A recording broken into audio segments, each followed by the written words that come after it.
And hello, everybody, and welcome here to the summer premiere, I guess, of the AZ Sports Box podcast. Caleb Bouchy here, being joined across the country by Brandon Bonaparte and Henry Steiner, who are on different areas of the country. And I'll start with you, Brandon. Where are you coming from tonight? Coming at you live from Prosper, Texas, which is north of Dallas. And then we have Henry from New Jersey. So we're literally like the I can introduce myself, but okay. of the country. I am in the beautiful Livingston, New Jersey. It's not beautiful, but there's some great people coming from here. Particularly no one. I mean, the New Jersey Governor Chris Christie was from here, so. Oh yeah, that's really, true. Very true. Really no one. And also, I am coming from the ASU Cronkite Studios. I'm pretty much the only one who stayed in town. I can imagine it's probably like a ghost town in there. Oh yeah, it's a pretty big ghost town. But hey, at least I don't have to worry about anyone taking up the edit bays, so that's pretty nice. That is true. You have all the edit bays to yourself. Exactly. I get all the edit bays to myself for this whole summer. All right, moving into AZ Sports topics, and of course, baseball continues to go on. It is a popular summer sport. The Arizona Diamondbacks recently wrapped up their latest series against the San Francisco Giants. And looking back at that series, how do you think it went for the Diamondbacks, as it has any effect on their season? For me, again, they're continuing their dominant run. I think they won one of the games, 13-1? They absolutely crushed them this series. They dropped 2 out of 3, I thought. I thought they won 2 out of 3. I am looking at it right now. So first game was 7-0 against the Giants. Second game was 8-5, and the third game was 3-2 Giants. So they lost the series 2-1. Yeah, well, that 10th inning. I have not been able to watch much Arizona baseball out here. I mean, I will say it was a pretty terrible offseason. I mean, we lost a lot of star players like who is it? AJ Pollock got injured by the Dodgers. I think everyone saw that coming because he's not the best player to, try to avoid being injured. Daniel Descalso, I think he also went to the Dodgers in a trade. Paul Goldschmidt went into a trade with St. Louis. Yep. So it was a terrible offseason, but so far, I mean, injured offseason, like the second last game of the preseason, Steven Souza absolutely just destroys his knee. Oh my gosh, yeah. That was pretty interesting. Also, lost their star pitcher to the Yankees. Lost Patrick Corbin. I mean, they're hanging in there. They're like 5 games above 500. Yeah, no, they're surprised. I thought they would be done by now, but you know what? They are. No, they're right there. Pretty good. I want to talk about the St. Louis Cardinals. I know it's like off script, but what happened to them? 21-10, and now they're like 2 games above 500. Yeah, the Cardinals were doing a lot worse than a lot of people expected. First of all, they were a good team last year, and they should have only gotten better. They got Goldschmidt. They got a bunch of great offseason auditions. I know a lot of my friends and people talking to had them as dark horse World Series picks. And I just watched them. I actually watched them play at Globe Life Arena or Globe Life Park against the Rangers and lost in 10 innings. And there's some of their big time players just aren't doing it. Oh, and was this against the Texas Rangers? Yeah, but then again, Matt Carpenter is notorious for starting slow and then finishing on an unbelievable tear. Like last year, the first quarter, he was absolutely terrible, and then he finished as an MVP candidate. Yeah, Matt Carpenter is one of the players that's not producing right now. He didn't even play the third game of the series against the Rangers until the very end, in I believe the 10th inning he came in. All right. Well, I mean, we'll talk about more baseball later. But continuing on another topic from not only in season in baseball, but the future of the Diamondbacks when it comes to their future here in the Valley, it's been no secret that the DBaacks are trying to get out of Chase Field and pretty much potentially leaving the downtown area in general. And recently, photos leaked out of possible new renderings of a possible new stadium deal with the DBaacks moving to Salt River Fields, that area, the Talking Stick Salt River Pima Tribe land. And it looks like a pretty nice stadium. It looks outside, it's a gigantic glass roof, like what Tampa Bay is going to get with their new stadium. It's going to be 38,000 seats, like kind of like an Oakland A's new stadium size. Do you guys think the DBaacks are going to be moving to Scottsdale, or is it not going to happen? I think if it does happen, it's stupid. Let's be honest. I'm in agreement with you. Because first of all, this is a fairly new stadium. Chase Field is less than 20 years old. Second of all, it's in a good area as far as it's in a populated area. It's right by the Sun Stadium. Yeah, and I think the Suns, they're getting renovations, so they're not leaving downtown anytime soon. Yeah, and you look what happened. The Coyotes moved, and now they're coming back to downtown, or at least there's talk of it. So like they're trying to, but the Suns won't let them. And here's the other thing. Here's all the money going to come from, because that stadium, it looks beautiful, it looks gorgeous based on the specs. I did see them, but that looks expensive. And do they really? Yeah, but what was it? The Silver Pima Tribe that owns the casinos. They make a ton of money. It's like they literally spend it like candy. Like they have the money for it, I think. But why not spend it on some players? Baseball, as you know, there's no real cap.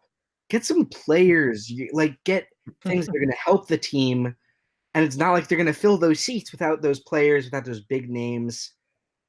I say reinvest it into the team, not into where you're playing. But as you know, baseball, we watch it for the game, but they only fund it to get more money.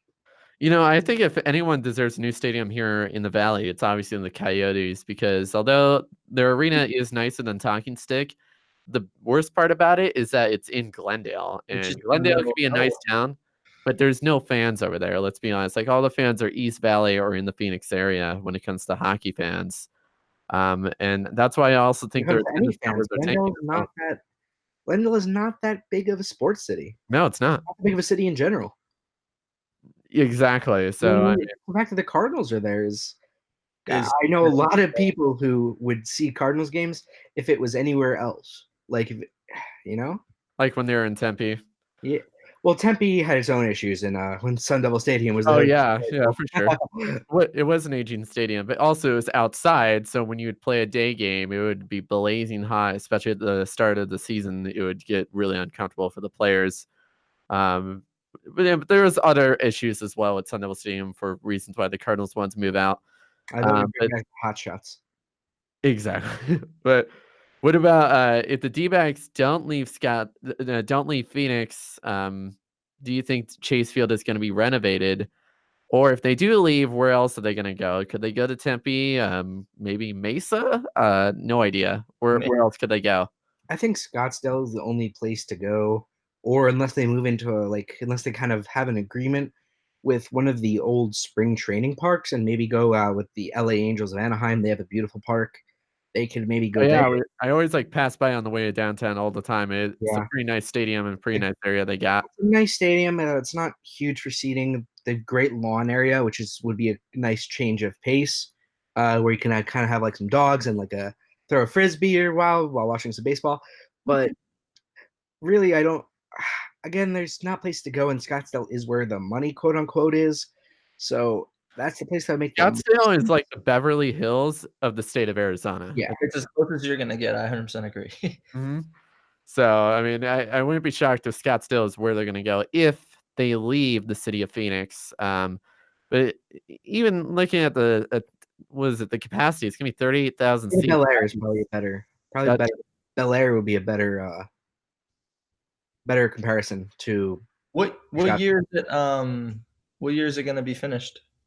Well, I mean, it hasn't been approved yet. I mean, it just got leaked out. So who knows? This may be a fake photo or something like that. But I think if this does get approved, it would probably take like 2 to 3 years to build. Yeah, at least. And not they still have to approve everything.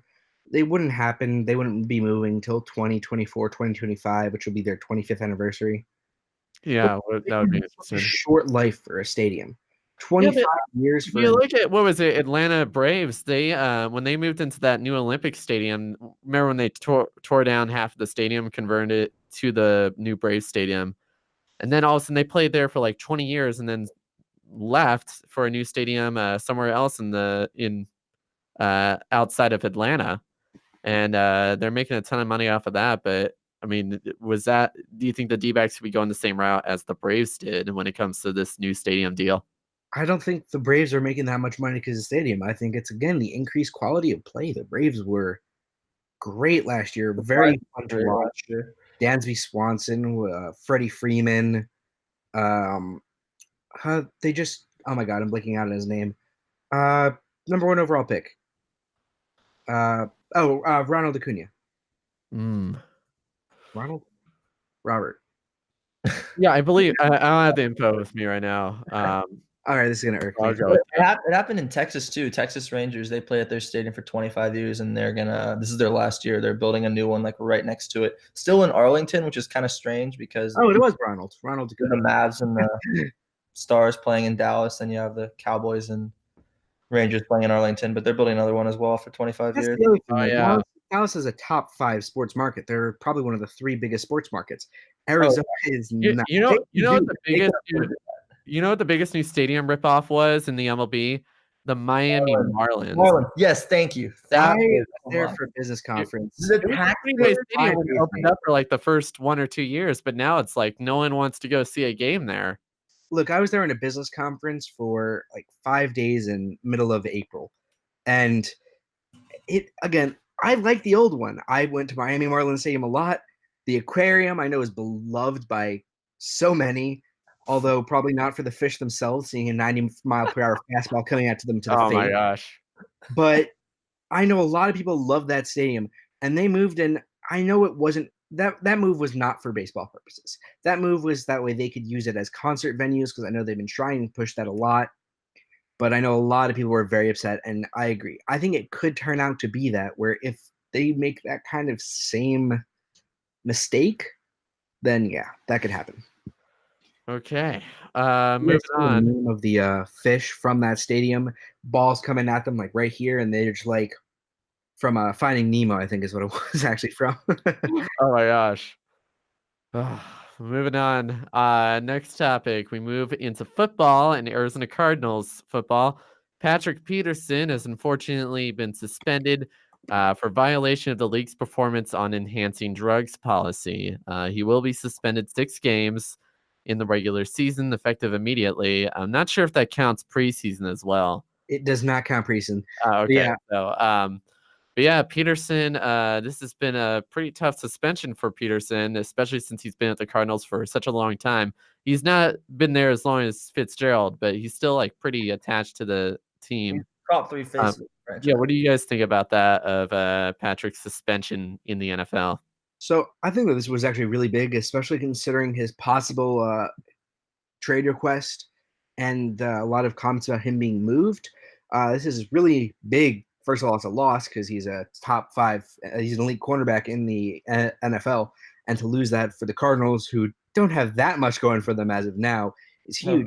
Second of all, he's supposed to be a huge leader of the team, stand-up player, stand-up guy, but to get hit with a 6-game suspension, I was trying to look at his tweet because he is not trying to appeal it. He's not doing anything. He has owned up to it and said, he's totally owned up to it. Yeah, he's owned up to it. He said that this is. I can try and find the actual language, but to summarize it, basically he's saying that he's apologizing, that his team deserves better, and that he's going to come back and basically be as good as he was, if not better.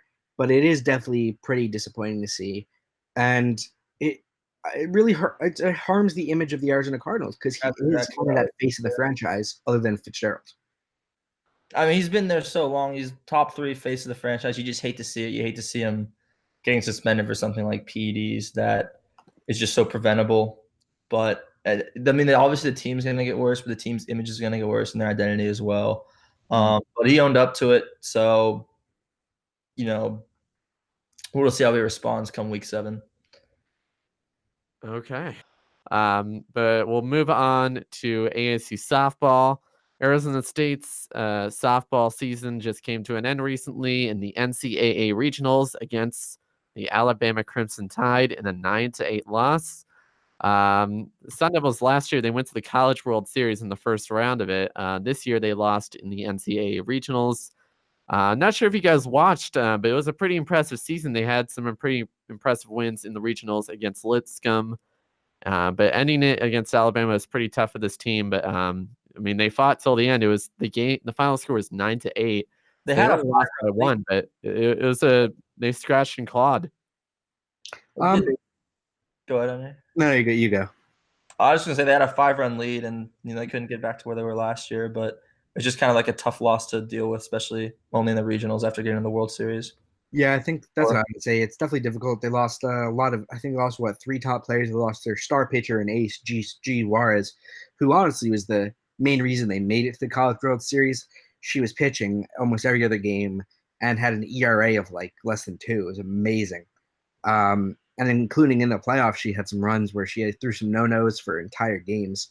Yeah, But- it looks like Hal McCarty and injured third baseman Taylor Becerra, correct me if I'm mispronouncing that, are going to be departing as they are graduates from the softball team, so they will not be back next year. Yeah, unfortunately, the softball is going to go. They were one of ASU's strong points, and the Pac-12 as well. And they did do pretty good in the Pac-12 as far as within the region. Better than I know a lot of teams expected with how good the Pac-12 has been. But yeah, definitely a disappointment that they weren't able to make it. And the fact that the next year, again, it might be continuing this downward trend of them heading towards more rebuilding, although they do still have the same coach. The core is very different. All right. Anyone want to go further on softball? Who's going to win the College World Series this year for softball? And I'm not talking about college baseball for softball. Who's going to win the College World Series? Could it be the Crimson Tide? I don't think it's going to be the Crimson Tide. I think it's going to be a Big 12 team. Big 12 is just Big 12 and Pac 12. Just anything with number 12. They have College World Series women's on lock. Oregon State are probably the favorite, right? So they're still I could. I'd probably go with Oregon State if I had to say. And what do you think, Brandon? Who do you think is going to win it? I'm just gonna go with Henry. Is Big 12 or Pac-12? Those are the best conferences in both softball and baseball. It's because the weather. Obviously, you get to play. Oh yeah, I mean that is true. So I mean that's why they attract like all the recruits. Because what's funny is the College World Series. I think it's in Oklahoma. Yes, it is. Where all the College World Series tornadoes are happening right now. No, the College World Series is in Iowa. I mean, sorry, Nebraska. No. That's baseball. College baseball. Yeah, College Baseball World Series is in Iowa. Yeah, we're talking about that's Little League World Series. Little League World Series. That's my bad. Honestly, it's more. In my opinion, it's way more entertaining to watch the Little League World Series than the College World Series. Ooh, that'll be interesting. We'll have to add that to a topic in our show next week. Moving on, we'll get to the rapid fire in a second, but I think it's best we get into just talking about this topic before we get into the rapid fire because all these questions revolve around this topic. So we go outside the AZ Sports Box, the NBA Draft Lottery. If you were a New York Knicks fan, you were probably punching the floor after seeing that lottery, getting ripped off, getting the 3rd pick. LA Lakers, who were supposed to get the 11th pick, got in the top 4. They got the 4th. Not the best pick. That's still a huge upgrade. What do you guys think of this new lottery system? I didn't understand that because I was expecting only the top 3 picks to be able to be moved. And so seeing the Lakers, I don't know. The Pelicans, again, they're going to get right after. Out of all teams, got the number 1 pick. It came down to Williamson is going to New Orleans. I mean, it came down to the Grizzlies and the Pelicans. Who would have thought that when you had the final 2 teams for the number 1 pick, it was the Memphis Grizzlies, the New Orleans Pelicans? No one saw that coming. I honestly would not even predicted them. Well, the Grizzlies were easily one of the worst teams in the league. Like that's not close. But yeah, but they weren't supposed to get top 4. Supposed to get top 4, no. Yeah, so. It was rough, especially not from. Again, if you're in New Orleans, if you're in Memphis, you're jumping for joy. You're happy, you're ecstatic. But if you're not, if you're from anywhere, New York, literally anywhere else, you're just like, oh Lord, like what is happening? I know you were a Phoenix Suns fan, and they got 6th.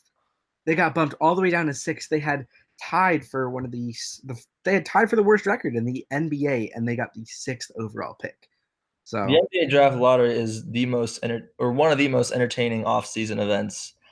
I mean, the NHL is the same way. Both of them had teams that obviously got top 3 picks, weren't supposed to, teams that dropped out. And like NFL needs to maybe take notes because I felt like I was watching the draft there because you know that number 1 pick was going to take Zion, so you just saw him watching as that ball was picked out. Like, I don't know. I just think maybe the NFL needs to experience with that because think if there was a Kyler Murray lottery this year, or just and even number one pick lottery if they want to go a different route. And do you guys think this new system is trying to like kind of crack down on NBA teams like purposely losing? Like, I think it's for entertainment. I think it's strictly for entertainment. It is, and they're doing a great job. It was hilarious. Drama TV. I disagree. I think this is definitely for tanking because I know if I'm the Suns, if I'm the Knicks, if I'm the Suns, I'm furious right now because they were trying to tank and get a top 3 pick. They're trying to get an RJ Barrett, John Morant type talent. Bad. And they're gonna end up with the 6th overall pick. Who is honestly Jarrett Culver, top 3? It's a crapshoot. I don't know. I think it's for entertainment. If you're actually just bad, then you're just dropping picks. It's hard for you to get back on your feet when you keep dropping down picks. Like even the Wizards went from 6 to 9, and after the Wizards need it. The Wizards are right now a 2-man team with Bradley Beal and John Wall, and even that, who knows if they're going to last one more year? What happened? Oh my gosh! Beginning of this year, got injured, and all right, so well, that brings us to our rapid fire. And since I don't have my sound guy Alex with me, I'll just sound the air horn here. Oh God! Oh yeah, it's time for rapid fire now. Since there are only 3 of us, I guess we can go freestyle with it. No time limits on this one for this week. And we won't do a box draw, so we'll do a special extended long rapid fire. And I will begin. The first 3 questions really had to do with the NBA draft. Who will be the top 3 picks in the 2019 NBA draft? Now, obviously, I think we can get out of the way that Zion Williamson is going to be the number 1 pick. Who's going to be picks number 2 and number 3? And we'll go to you, Brendan, first. I think it's pretty clear cut. It's going to be Morant and RJ Barrett. The Grizzlies, I don't know what they're going to do with Mike Conley, but they're going to – I would expect take Morant, and then RJ Barrett has the most star power out of the remaining people, so the Knicks are going to take him. I think it's pretty clear cut. I don't think there's much chance it goes differently. I'm going to agree here. I think that John Morant does go to the Grizzlies, and I think that RJ Barrett will go to the Knicks. And you know what? I don't think the Knicks fans are going to be that upset. A lot of people had RJ Barrett being the top player before the year over Zion. Oh, he's a very talented player. I just I think Knicks fans are really mad that they lost out on Zion Williamson. He's no Zion Williamson. I'm sorry. It just I mean, he isn't, but you know what? I think down the road he can see to be a possibly better fit because he can handle the ball as well, which the Knicks need. They need Frank. I just asked his team for a trade, so they're losing another top I think he was the 6th overall pick or like 11th overall pick from a few years back, and he was their point guard. So they do need someone to handle the ball, especially if they don't end up getting Kyrie in the offseason. So I feel like RJ Barrett will be a huge asset to the team. I saw an interesting report that said RJ Barrett, if he doesn't go in the top 2, then he wants to go to the Knicks or the Lakers. And I'm just thinking, like, what is the point of this report? If he doesn't go top 2, he wants to go 3 or 4. Like, how is this journalism? Like, what does this mean? Likely get his wish then going 3 or 4. I would imagine. I don't think he's going to fall past the Knicks. No. I will be very shocked if he does. All right, let's move on. We don't have any rebuttals for this question, do we? No, I think we're all in agreement here. Next question, then. Who will be the 6th pick for the Phoenix Suns? And Henry, we'll go to you first on this question. Honestly, there's a lot of talent that I can see it being any number of players. What you don't want is you don't want them to get another big man like Bol, who's obviously injured and so he's going to fall. You don't want them getting Taco from the from UCF.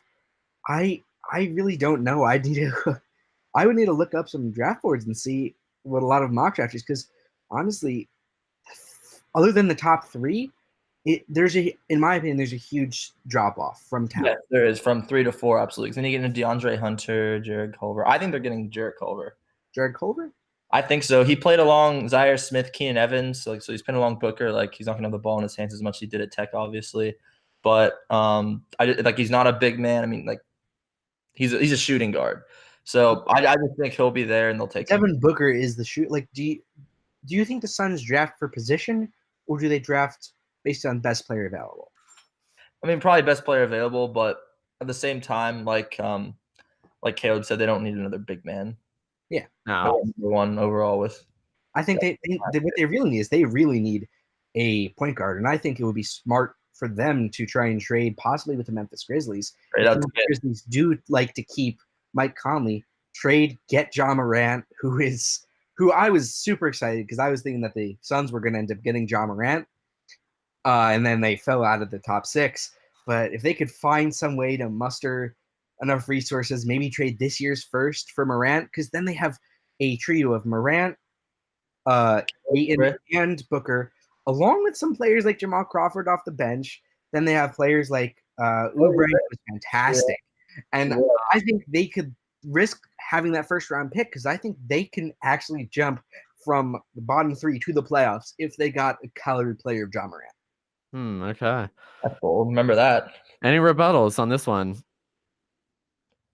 We kind of already did, so kind of just making sure. All right, next question. This will be our last question on the NBA draft lottery topic, and we pretty much already discussed this. Should the new NBA lottery draft lottery system be changed? Is it good as it is, or should it go back to the original system it was last year? And Brandon, we'll go to you. I said a short, quick answer. Nope. I was at the edge of my seat the entire time. It was good TV to watch. Not the most fair. It does some ways try to eliminate tanking. I think it's fine the way it is. I don't think it needs to be changed. If you do nitpicky stuff like just some of the like finite details, like who can move up and like what groups. But the overall thing, no, I think it's fine. Henry? I'm going to disagree with you there. I think that they should change some things. I think overall the view is good. I like the fact that the top 3 picks, but I feel like a team that did finish with the worst record shouldn't be able to fall till all the way to 6th. I feel like maybe cap them out at like 5th, and I also don't understand why. Like I think that the top 3 picks should be lottery picks, but the Lakers somehow got moved up to 4th, and I kind of disagree with that. So I feel like it should be changed. It was great TV to watch, very entertaining. But as far as making a fair league and a competitive league, I think that they should try and limit the amount of teams that can move up because there were so many teams that moved up that really are already positioned for success in the future. Mm-hmm. Okay. We got to cut it short here. But moving on to our last rapid fire, and we were kind of saving this for the box draw, but instead just add this as an extra question to rapid fire. And it's obviously going to be changed a little bit. So with summer going on, and originally this is going to be Game of Thrones style, but instead we're going to do different comparisons. So with summer going on, a lot of huge blockbuster movies coming out. I mean, obviously Avengers Endgame was the first of many. John Wick 3, Aladdin, Toy Story 4. So we'll start with any of these athletes looking back to this past year. LeBron James, Steph Curry, Archie Bradley, Josh Rosen, which were big players that were talked about. Which characters would you guys compare them to these upcoming movies that came out? And either okay, I got a fun one here. Henry, we'll go to you first. I got a fun one here. I've been trying to think of this, but is Giannis John Wick? Like, you don't want to mess with that man. Like, I don't know what happened to Giannis's dog, but he's going out here and just yamming on everyone. He has single-handedly taken over the entire Eastern Conference, and aside from a hiccup yesterday, which was the poor shooting night and a poor shooting. That game went into double overtime against Toronto. And a poor shooting as the first game against Boston. Giannis has just been unstoppable. And he's been out there just dunking everyone. No man has been able to stand up to him. Okay, Brandon, what do you think? I mean, out of all the movies coming out, I'll give you a refresher. John Wick 3, Avengers Endgame, Spider-Man Far From Home, Toy Story. I've only seen Endgame, so I got to go somewhere with Endgame. Yeah, Endgame's the one that's come out. And spoiler alert for anyone who has not seen Endgame yet. I think everyone's seen it by now. But if you haven't, just turn this podcast off real quick, but turn back in a second. But I just think Kawhi Leonard's Iron Man, like at the beginning of Endgame, Iron Man was fine. He wanted to stay put, but he eventually came. I mean, Kawhi Leonard really wasn't fine with the Spurs, but, initially he was. And then, he got convinced, and let's just say, came to Toronto, joined the Avengers again, And he's just this heart and soul of the Avengers, and he's the heart and soul of the Raptors. All right. But that does mean that he's going to die at the end, so the Bucks will probably win the series then. Oh my God. Think about it. Whoops. I mean, based off the first 3 games of the series, I think it is heading that way very, Bucks very in soon. 5. Bucks in 5. Bucks in Gosh, do we have any rebuttals on this one? I have no idea. I mean, the only thing is, I don't think I would definitely double down the fact that Kawhi was not happy in San Antonio. But Initially he was.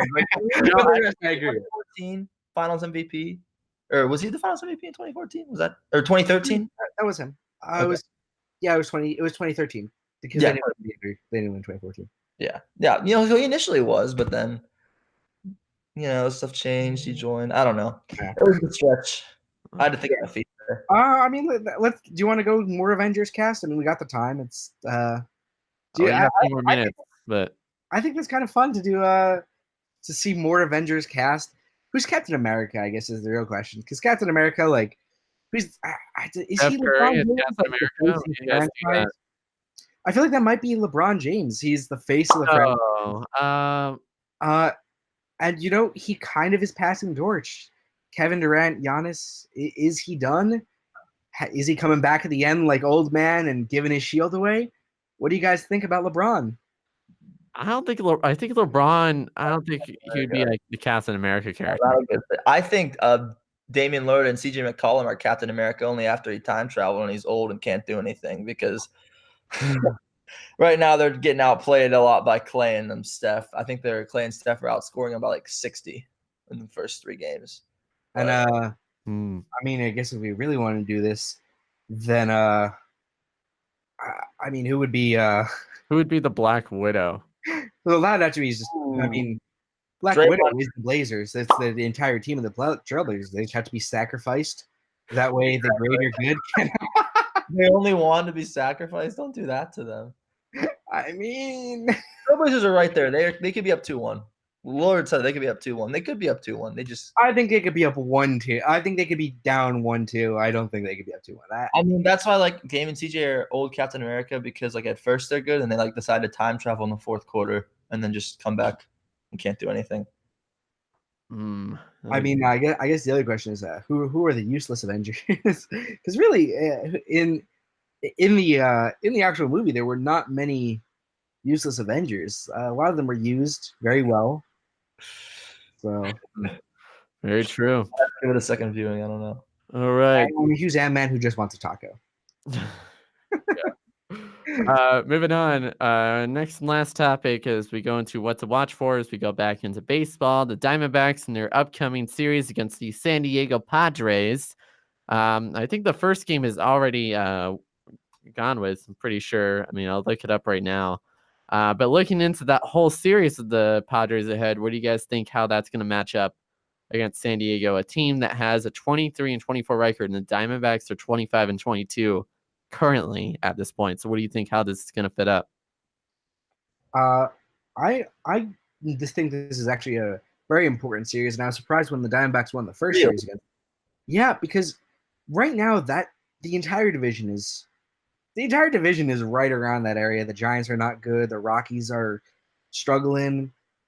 The Dodgers are how many games ahead are they? I can pull it up for you real quick. Yeah.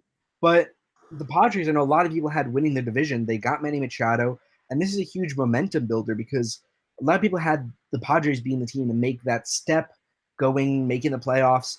And so I think this is not as big for the Diamondbacks as much as it is for the Padres. Because I think if the Padres can right the ship here, get to 500, get above 500, then I think that this can be their step to getting out of that wild card or winning the division. Yeah, I think any divisional series are obviously important. I mean, they're both trying to catch the Dodgers. Dodgers are 5.5 ahead, and then it's just kind of they're all bunched up together. They're within 5 and 10 games behind. The Diamondbacks are 5.5, Padres are 7.5, and Rockies and Giants are both 9.5. So I mean, the Diamondbacks are only half out of wild card, but at this point, it's May. You're trying to win the division, so it's just it's a pretty big series now that I really think about it. Do you guys think? What do you guys think about the DBaacks postseason hopes so far in the season? do they have a shot at getting at least a wild card spot, or is it not going to happen? I'm going to stick with my initial thing. I think they'll hover around 500. I think they'll stay in the race for a while, but I do think they will fall out. I don't think they'll be like last year with the last 2 months and they'll slack. Yeah, something similar to that, but more talent-based failures. The Pittsburgh Pirates are going to hang around for a little bit and then just kind of fall off, hang around 500. All right. Well, we still have 3 more minutes left, and since we're still in the what to watch for, and we can go outside on this one, what are your guys' picks for what to watch for this upcoming week on matchups? I would say NHL, the Sharks. That Shark series has been amazing. The Sharks. Oh, yeah. I mean, I'm sad Alex Rodier is not here with us because the Sharks, I watched that game. What was it? The last game they played when they got blown out on their home ice, that hat trick. Mm-hmm. And oh my gosh, it was 3-3 or so bad if you're a San Jose fan. The Blues close it out at home. Is it 3-3 or 3-2? Oh, it's 3-2, and Blues have a home game tomorrow. The thing is, the Blues this year, the way this series is going to go, I think that the Blues will lose the next game. That's just how this series has seemed. That's how the Blues cannot put each other away. Right when you think one team has the momentum, the other team just goes out and just clutches a win. So right now, I'm going to alternate again. Carolina Hurricanes, they were so good, and then the conference finals happened, and then Boston just destroyed the Storm Surge. I was shocked by this too because the Bruins had looked so bad against the Columbus. Hurricanes looked awfully good, but they looked so bad against the Blue Jackets, and now they're against the Jackets. They were very bad, and they're winning though. They won. They won. The Blue Jackets. They came back from 3-2. They came back from 3-2. I thought they came back from 3-2 against the Capitals. I think they had to come back from 3-2 against both. Really? Yeah, they were struggling in both series. I like resiliency of that team. I just thought that they'd show some more fight than just getting swept. And the Sharks and Blues, both those teams are playing. It's a series played in total desperation. And that's so the most fun thing to watch for this week. Oh, absolutely. Oh, yeah. So to make any predictions, because I think by the time our next show next week, the series should be wrapped by then, and the finals should be set for the Stanley Cup. Who is going to represent the East in the the West? I'm gonna go with the Blues. I'm gonna say the Blues are gonna represent it, and you know what? I think they're gonna clutch it in 6. Oh wait, would they have home ice? They have home ice. They finish it on home ice. So then I think that they will get it, and I think they're going to go and take the Bruins and take their first championship in how long? I think it's been a while. They lost. I think they lost when they merged. They lost the first 3 Stanley Cups. When after the NHL expanded and merged, and there was all the old teams and there was all the new teams in different conferences. I don't think the Blues have won a Stanley Cup. I'm fairly certain. Right now.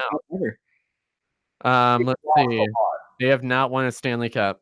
I think in Stanley Cup games, just games in general, they're 0-11. Jeez. 0-12. I think I've gotten swept 4 times in Stanley Cups. And just like San Jose, I mean, that last Stanley Cup final they were in against Pittsburgh, they got pretty much annihilated. Yeah, they showed some fight. I'm sorry. A little bit, but they lost. So that series was one of the less stressful ones for me. The Capitals that year and Lightning, we were down 3-2 that year. That was much more stressful than the Stanley Cup final, which is kind of odd. Oh wait, who would the Lightning be as far as